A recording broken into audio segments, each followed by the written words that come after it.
Avec le groupe Belvedia, préservons les ressources de demain.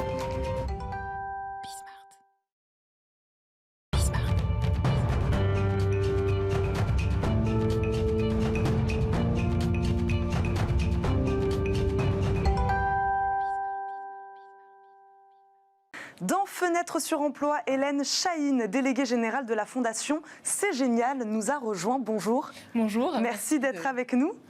Une fondation dédiée à la sensibilisation des jeunes aux métiers scientifiques et techniques. On en parlait un peu à ces secteurs en quête de main-d'œuvre qualifiée. Les jeunes délaissent les sciences, c'est le constat que vous avez fait. Pourquoi, selon vous, ce désengagement des jeunes sur ces filières ? Alors, nous, donc c'est génial, hein, c'est une fondation qui agit depuis 15 ans cette année pour promouvoir les sciences et les techniques auprès des jeunes.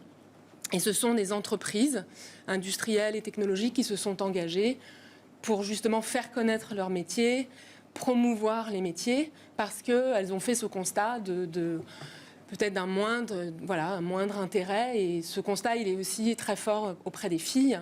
Puisque, pour revenir sur ce que vous disiez, donc c'est les entreprises elles-mêmes qui ont créé cette fondation en se disant nous on a besoin de main d'œuvre, donc on va y aller, on va aller à la rencontre de ces jeunes. C'est ça, on veut faire connaître nos métiers, on ne sait pas comment le faire, donc elles se sont réunies autour de la marque, on peut dire comme ça, de C'est Génial, pour aller au contact des jeunes, et notamment dans les collèges et les lycées, puisque la proposition est de travailler dès le début de l'orientation, dès le collège, pour aussi faire tomber des préjugés, donner une autre image de l'industrie, une autre image de la technologie et une autre image des métiers. Vous parlez de l'industrie, sur quel type de métier on parle ? Quand on parle des sciences, des filières scientifiques... Nous, on parle des sciences et des technologies et du numérique. Donc on va parler des industries, on va parler de toutes les entreprises technologiques et on va parler du secteur du numérique qui est très important. Et la problématique notamment des filles, elle est très forte dans l'industrie puisqu'on est autour de 30% de femmes dans l'industrie.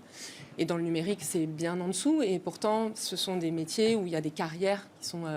possibles et qui sont très intéressantes. Donc nous, c'est notre rôle de faire connaître. Quelle est votre méthode de travail alors ? Comment vous faites ? Comment vous travaillez avec les établissements scolaires ? Si vous travaillez le plus jeune âge, j'imagine que vous travaillez de pair avec les écoles, les collèges, les lycées. Donc on a un accord avec l'Éducation nationale, un accord cadre au niveau ministériel, qui ensuite se décline avec des accords avec les rectorats. Et ensuite, on a évidemment une communauté d'enseignants qui sont déjà engagés.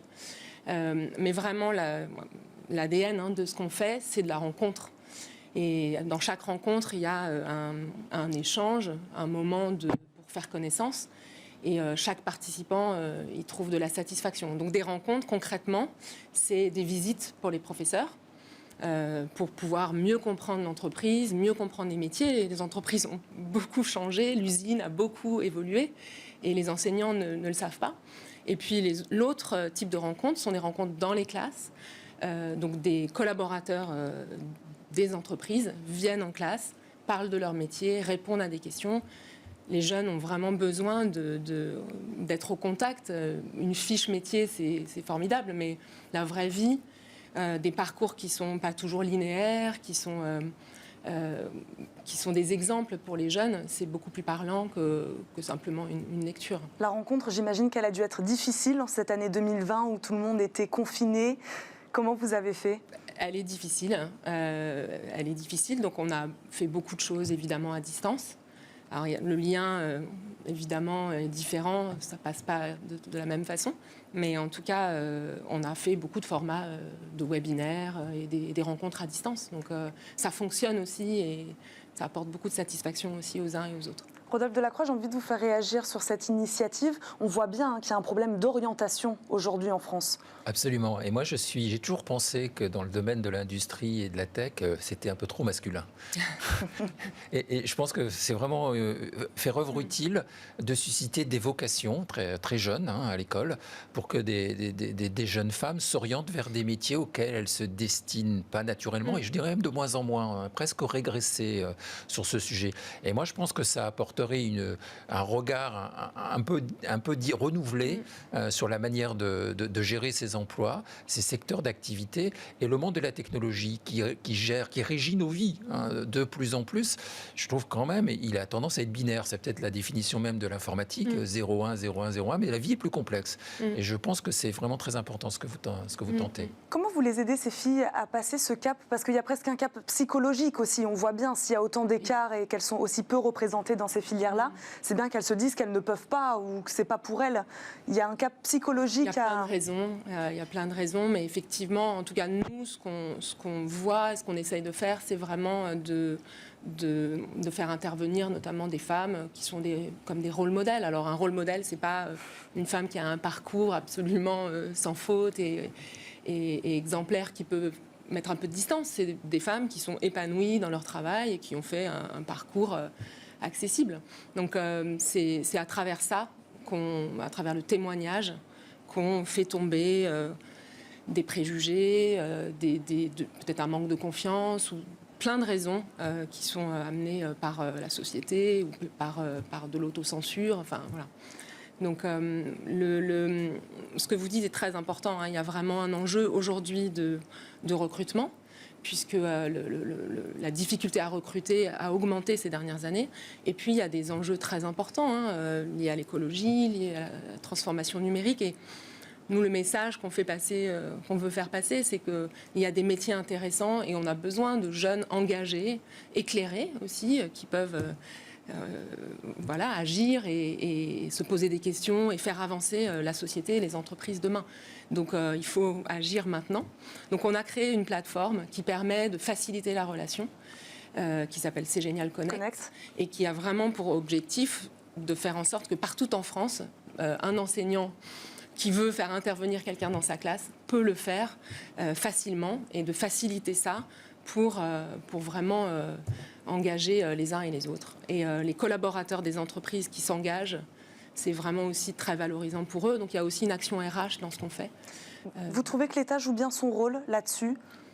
Le rôle d'aider à l'orientation des jeunes sur des filières qui sont peut-être en pénurie de... En tout cas, au niveau de l'éducation nationale, il y a ce qu'on appelle le parcours à venir. Il y a eu un déclic. Il y a des programmes, en fait, des heures qui sont dédiées pour l'orientation. Donc ça, c'est acquis. Néanmoins, pour un enseignant, s'il souhaite faire une semaine de l'orientation, s'il souhaite faire intervenir des professionnels dans sa classe, c'est pas évident pour lui Donc nous, on est là pour faciliter les choses et les accompagner, les aider à ça. Combien d'élèves aujourd'hui sont bénéficiaires de C'est Génial ? Alors, environ 20 000 élèves pour les rencontres. Un peu moins de 5 000 enseignants sont actifs chaque année. Mais notre objectif, c'est vraiment de... Vous avez quoi comme objectif ? On veut arriver à 50 000 élèves d'ici 2 ou 3 ans. Alors c'est sûr qu'en ce moment, c'est moins facile, mais on est engagé et motivé pour ça. Merci beaucoup Hélène Chahine, déléguée générale de la Fondation. C'est génial d'avoir été avec nous en plateau, de nous avoir nous aussi sensibilisés aux métiers scientifiques et techniques. Merci beaucoup. Merci beaucoup. Merci beaucoup Rodolphe Delacroix, je vous redis au revoir et je remontre votre livre Malaise dans les rémunérations. Merci d'avoir été avec nous jusqu'à la fin de cette émission. C'est déjà la fin, vous l'aurez compris, de votre émission Smart Job. Merci à tous de nous avoir suivis. Merci à toute l'équipe technique qui est derrière. Merci à Fanny Griesmer, chroniqueuse que vous avez vue tout à l'heure, mais qui est aussi productrice de cette émission. Demain, vous retrouverez bien sûr Arnaud Ardouin à la présentation de ce rendez-vous. Moi, je vous souhaite une très bonne journée et je vous dis à très vite sur Bismart.